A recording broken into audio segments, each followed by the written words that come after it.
నమస్కారం అండి. This is hashtag U. Bachchalakuri Joseph, Jada Shravan Kumar వీళ్ళిద్దరు ఆడియో లీక్స్ 2 రోజుల నుంచి చూస్తున్నాం. ఈరోజు సరికొత్త ఆడియో లీక్ బయటకొచ్చింది. ఇది విన్న తర్వాత ఎవరికన్నా ఒక్కటైతే అర్థమవుతుంది.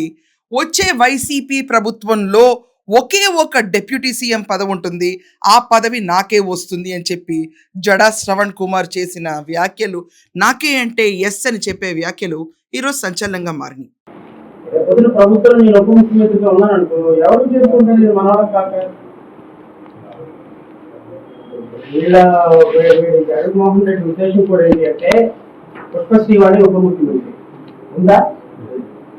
నారాయణ స్వామి ఉప ముఖ్యమంత్రి ఉన్నాడా? ధర్మాల కృష్ణదాస్ ఉప ముఖ్యమంత్రి ఉన్నాడా? అంబేద్కర్ భాష ఉప ముఖ్యమంత్రి ఉన్నాడా? ఎవరున్నారు వీళ్ళంతా ఉప ముఖ్యమంత్రి? ఇదే మాట్లాడు 5 ఉప ముఖ్యమంత్రులు ఇచ్చే ఎస్సీ ఎస్టీకి ఎప్పుడు లేదు, మాట్లాడేవాడు లేదు. మళ్ళీ రేపు అందరూ పదవుల కోసం వస్తారు. ఇక్కడ ఒకే ఒక పోస్ట్ ఉప ముఖ్యమంత్రి, ఆ ఉప ముఖ్యమంత్రి పోస్టు మీదే నాదే. దీన్ని బట్టి మనకు అర్థమవుతుంది ఏంటి, మత విద్వేషాలు రెగ్గొట్టాలి అని చెప్పి ప్రీ ప్లాన్డ్గా వీళ్ళు వేసుకున్న స్కెచ్. అరెస్ట్ అయితే అంత హైప్ వస్తుంది, బస్సులని రైళ్లని తగలబెట్టేసి మత విద్వేషాలు, క్రైస్తవ ఓటర్లు అందరినీ ఒక పక్క ఉంచి రాష్ట్రంలో అల్లకల్లోలం సృష్టించాలని చెప్పి పవన్ కళ్యాణ్ గారు చంద్రబాబు నాయుడు గారి పైన ఈరోజు బురద వేయాలని చెప్పి ఒక పక్కా స్కెచ్తో ముందుకొచ్చిన జడా శ్రవణ్, అలాగే బచ్చలకూరి జోసెఫ్. ఈ జోసెఫ్ సంగతి ఇంతేనా సామరస్యంగా తేలిపోతుందంటే తేలదు. మొదటి రోజు చూసుకుంటే పిఠాపురం, రెండో రోజు చూసుకుంటే సర్పవరం, మూడో రోజు చూసుకుంటే మచిలీపట్నం, నాలుగో రోజు చూసుకుంటే పాయకరావుపేట, ఈ రోజు 5వ రోజు చూసుకుంటే ఇంకెక్కడుంటాడో ఎవరికి తెలియదు. ఇతన్ని పోలీస్ స్టేషన్ నుంచి బయటకు తీసుకెళ్లేటప్పుడు జన సైనికులు చాలా ఆవేదనలో ఉన్నారు. 1 గంట మాకు వదిలిపెట్టండి అన్నారు. దేశద్రోహి కేసు పెట్టాలి ఇతని పైన అంటున్నారు.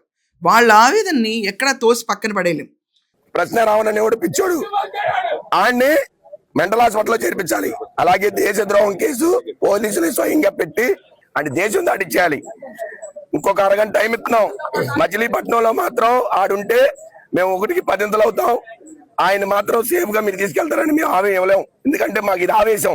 ఈ రోజు రెచ్చగొట్టేటట్టు మాట్లాడారు. ఎలాగంటే అరెస్ట్ కావాలి మాకు, ఎలా అరెస్ట్ చేయరు మమ్మల్ని మేము చూస్తామని దానికి ఈ సోకాల్డ్ బచ్చలకూరి జోసెఫ్ నోటికొచ్చినట్టు పవన్ కళ్యాణ్ నోట్లో అని చెప్పి ఆపేశాడు. ఏంటి రేండి ఇక్కడ ఒక ఇంట్లో ఒక మనిషి చనిపోతే సామాజిక బహిష్కరణ చేశారు మొత్తం మాల కులస్తుల్ని. పవన్ కళ్యాణ్ నోట్లో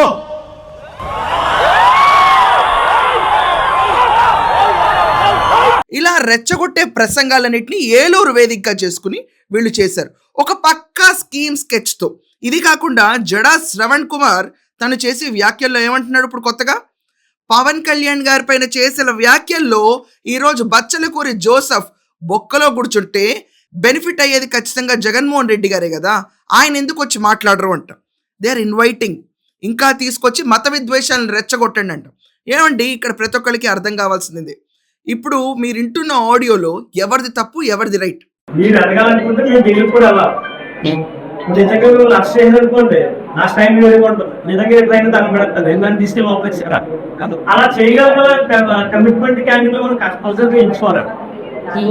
ఆ టైం లేకపోతే మనం ఎదగలేము. ఇప్పుడు ఒకటి పడుతున్నాము తీసుకెళ్ళేంత వరకునే జనాలు చెప్పాడు మన టాపు మన టాపు అని చెప్పాడు. తగలబడదామని ఆలోచన వీళ్ళకి ఎవరికి తెలియదు, వీళ్ళకి ఎవరికి తెలియదు. అక్కడ కాపు కాపు కాపు అని రెండో మన నెల సాధించుకొని పదవులు బయలుదేరారు. పట్టించారు అంతే పోగల. అలాగే ఇప్పుడు రేపు పొద్దున్న అర్షేనుకోండి, మేము కలెక్టర్ ఆఫీస్ చుట్టూ ఎంఆర్ ఆఫీస్ చుట్టూ ధర్నాలు ఇవి చేసాం అనుకోండి, ఏం ఉపయోగం ఏముంటుంది. ఏ అంబేద్కర్ లాంటాడు నాయన అంటాడు తెగించే బస్సు అవుతుంది, మమ్మల్ని కూడా లోపడేస్తారు. అయినా అప్పుడు ఒక సంచలనం వస్తుంది.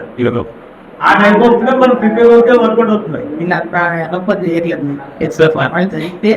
నిజంగా చెప్పొచ్చు నేను అవ్వాలని కోరుకుంటున్నాను సార్. సో ఈ లీక్ అయిన ఆడియోల్లో ఫేజ్ బై ఫేజ్ రెండో ఆడియో లీక్ అండి. ఇంత తిన్న తర్వాత ఎవరికైనా క్లియర్గా అర్థమవుతుంది ఇది ఒక ప్రీ ప్లాన్డ్ స్కెచ్. జైల్లో నిరాహార దీక్ష చేస్తున్నాడంట, ఎవరన్నా నమ్ముతారా ఇది? అతన్ని తీసుకురావటానికి పోలీసులు చాలా గుడ్డులాగా దాచిపెట్టి బయట తీసుకెళ్తున్నారు, ప్రొటెక్షన్. ఇన్ఫాక్ట్ ఈ బచ్చలకూరి లోపల ఉంటేనే మంచిది, బయటకు వస్తే అతనికి సేఫ్టీ ఉండదు. బెయిల్ వచ్చినాయి అని సంతోషపడితే సరిపోదు, 30 కేసుల దాకా పడుతున్నాయి ఇతని పైన. నెలకి రోజుకొక రోజు వాయిదాకి వెళ్ళినా మొత్తం కోర్టుల చుట్టూ తిరుగుతానే ఉండాలి, దానికి అడ్వకేట్లు పెట్టుకుంటానే వెళ్ళాలి. ఇది కాకుండా జడా శ్రవణ్ కుమార్ నిన్న బచ్చలకూరి జోసఫ్ వాళ్ళ పేరెంట్స్ వెళ్ళి జగన్మోహన్ రెడ్డిని కలిశారు అని ఎంతో, నేను కేసు ఆర్గ్యూ చేయను అని చెప్పి అతను కాడి పక్కన పడేసి తర్వాత మళ్ళీ ఏమనుకున్నాడు, ముందుకు వచ్చాడు. ఇష్టం వచ్చిన వ్యాఖ్యలు, ఉప ముఖ్యమంత్రిని అనేస్తారు, ముఖ్యమంత్రిని అనేస్తారు, డిప్యూటీ స్పీకర్ని అనేస్తారు. ఏదనంటే వాక్ స్వాతంత్ర్యం. మేము ఆ రాష్ట్రంలో కూర్చోట్లేదు కదా, పక్క రాష్ట్రంలోంచి ఎంత ప్లానింగ్లు చేసి స్కెచ్లు వేసినా మమ్మల్ని ఎవడు ఆపుతాడరా అని చెప్పే అహంభావం. ఈ అహంభావానికి చెక్ పడింది బచ్చలకూరి జోసఫ్ అరెస్ట్. அது என்ன ஃப்ரீடம் ஆஃப் ஸ்பீச், இஷ்டத்துக்கு பேசுறது. நம்ம கடவுளை திட்டுறது பழக்கமாயிடுச்சு. அவர்கள் கடவுளை திட்டினாலும் நம்ம எல்லாரும் கோவப்படக்கூடாது, உணப்படக்கூடாது. ஏன்னா அது பேச்சு சுதந்திரம். அவர் திட்டிட்டே இருப்பாங்க, நம்ம மட்டும் நிம்மதியா இருக்கணும். இது மாறணும்.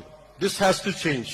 కానీ ఇతనికి వింత ఏంటంటే అందరూ అంటున్నారు, ఏంటి కక్ష, ఇంతమందిని ఇన్నిసార్లు పోలీస్ స్టేషన్ తిప్పడం ఏంటి, కోర్టులు చెప్పినా మీకు అర్థం కావట్లేదా అని ప్రకాష్ రాజ్ అంటున్నాడు. వినండి ప్రకాష్ రాజ్ ఏమంటున్నాడు. మళ్ళీ ఇంకో కేసులో అరెస్ట్ చేస్తారా? ఇలా ఒక 30 కేసులు రెడీగా ఉన్నాయంట కదా బెయిల్ ఇస్తే. అంటే కోర్టు మళ్ళీ మీరు తప్పు చేస్తున్నారు, ఇలా అరెస్ట్ చేయలేదంటే మీరు ఇంకో 30 కేసులు పెట్టి అధికారాన్ని మిస్యూజ్ చేస్తూ ఎక్కడి దాకా వెళ్తారు? ఏంటిది సిగ్గులేని ఏంటి కక్ష సాధింపు? ఏం చేయాలనుకుంటున్నారు? జనాలు చూస్తున్నారు. వీళ్ళందరూ ఒక టీం, ప్రకాష్ రాజ్, తులసి చందు, జడా శ్రవణ్, మొన్న అరెస్ట్ అయిన ఒక జర్నలిస్టు, దాని తర్వాత ప్రశ్న రావణ్, వీళ్ళందరూ ఒక గ్రూప్, ఒక ట్రూప్. వీళ్ళ పని ఏంటంటే ఒకే రకంగా కొట్టడం. ఇది కాకుండా బచ్చలకూరి పైన సోషల్ మీడియాలో కొత్తగా హల్చల్ చేస్తున్న ఒక బ్యానర్. ఈ బ్యానర్ ఐటమ్ చదివిన తర్వాత నాకు గళ్ళు జిగేలన్నాయి. హిందూ క్రైస్తవ సమాజం మధ్యలో గొడవ రేపేందుకు package. YCP social media coordinator Sajjala Bhargav Reddy office నుండి డబ్బు వస్తుందా? నెలకి 3 లక్షల ప్యాకేజ్ వస్తుందా? స్టూడియో సెటప్ చేసింది సజ్జల భార్గవ్ రెడ్డి డబ్బులతోనేనా? సజ్జల రామకృష్ణారెడ్డి కొడుకు సజ్జల భార్గవ్ రెడ్డి సోషల్ మీడియాని ఎంత గొప్పగా నడిపాడో గడిచిన 5 ఏళ్ళు అందరం చూసాం. ఈరోజు ఏ పని పాట లేకపోయినా ఉప ముఖ్యమంత్రి పవన్ కళ్యాణ్ పైన, చంద్రబాబు నాయుడు గారి పైన, అలాగే డిప్యూటీ స్పీకర్ పైన ఇష్టం వచ్చిన మాటలు చేయటంలో వీళ్ళు ఎక్స్పర్ట్ అయిపోయారు. ఒక ప్యాకేజ్ ఇచ్చారా అని చెప్పి న్యూస్ బయట నడుస్తుంది. ఇది కాకుండా నెలకి 3 లక్షల ప్యాకేజ్ చాలా మందికి ఇస్తూ ఉంటారంట వాళ్ళు. ఆ ప్యాకేజ్లో సోకాల్డ్ బచ్చలకూరి జోసఫ్ కూడా ఉన్నాడా అన్న అనుమానాలు చాలా మంది వ్యక్తపరుస్తున్నారు. ఈ వ్యక్తపరచడం మాట పక్కన పెట్టండి, ఇది ఒక ప్రాపర్ కాన్కాక్టెడ్ స్క్రిప్టెడ్ డ్రామా. ఏలూరు మహాసభ, దళిత క్రైస్తవ మహాసభ అని పెట్టి ఇలా రెచ్చగొట్టి అరెస్ట్ అయిన వెంటనే పబ్లిక్ ప్రాపర్టీస్ని ధ్వంసం చేసి మత విద్వేషాలు ఆంధ్రప్రదేశ్లో రెచ్చగొట్టి ప్రభుత్వాన్ని కూల్చి 71 స్థానాల్లో ఉన్న తను ఉప ముఖ్యమంత్రి అవ్వాలి వచ్చేసారి జడా శ్రవణ్ అనే నేను అని చెప్పి రెచ్చిపోయిన జడా శ్రవణ్కి ఈరోజు పగిలిపోయే ఆన్సర్లు వస్తున్నాయి అందరి దగ్గర నుంచి. ఈ ఫోన్ కాల్స్ బయట పడిన తర్వాత ఏం మాట్లాడగలుగుతాడు? క్రెడిబిలిటీ అనేది ఏముంది ఈ జడా శ్రవణ్కి? ఈరోజు రెచ్చగొట్టే ప్రసంగాల్లో తాను పార్టిసిపేట్ చేసిన తర్వాత బచ్చలకూరి జోసఫ్కి క్రెడిబిలిటీ అనేది పూర్తిగా తగ్గిపోయింది. ఇలాంటి తరుణంలో వాళ్ళు ఎన్ని చెప్పినా ఎవరు వినరు. జగన్మోహన్ రెడ్డి ఓదారిస్తే ఇంకా అట్టర్ ఫ్లాప్ షో అవుతుంది. వాళ్లే దగ్గరుండి నడిపించిన డ్రామా లాగా జనాలకు అర్థమవుతుంది. ఇది కాకుండా ఇతని పోలీస్ స్టేషన్ హద్దులు దాటి గోడలు దూకి 1 గంట మాకు ఇవ్వండి జన సైనికులు ఛాలెంజ్ చేస్తున్నారు. ఉద్రిక్తకరమైన వాతావరణం ఈ ప్రతి పోలీస్ స్టేషన్ బయట ఉంటుంది. కంట్రోల్ చేయడం పోలీసుల వల్ల అవ్వట్లేదు. సో ఈ బచ్చలకూరి లోపల ఉండటం మేరా, బయట ఉండటం మేలా? మీ ఒపీనియన్ ఏంటి? ఈ కాన్కాక్టెడ్ స్క్రిప్టెడ్ డ్రామాలో ఆంధ్రప్రదేశ్ రాజకీయాలు పెట్టి ఎవరిని బలి చేద్దాం అనుకుంటున్నారు?